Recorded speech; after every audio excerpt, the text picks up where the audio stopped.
একটা ওজুর করে আগাইয়া দিছে বলে কালকা বলতেছেন আল্লাহ রাব্বুল আলামিন এর উসিলায় বলবেন যাও তোমাকে মাফ করে দিই।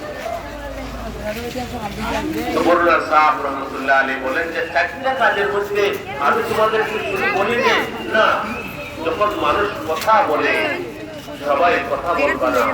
সাহেব রহমতুল্লাহ আলাইহি বলতেন আমরা কয়েকজন হাঁটতে চলেছি না, আমরা যখন হাঁটি তখন আমাদের একটা প্রবণতা হলো আমি আগে যাব, লোকে আমাকে বলুক আমি প্রিন্সিপাল সাহেব, আমি অমুক সাহেব। হ্যাঁ, এটা করি কিনা আমরা? যে আগে যায় সেই মাঠের পর সাহেব রহমতুল্লাহ আলাইহির অভ্যাস ছিল, নিজেও তিনি তার জীবন দিয়ে এটা প্রমাণ করেছেন, তিনি সকলের পিছনে থাকতেন না। আপনারা আগে যান, আপনারা আগে যান, আমি আগে যাব না।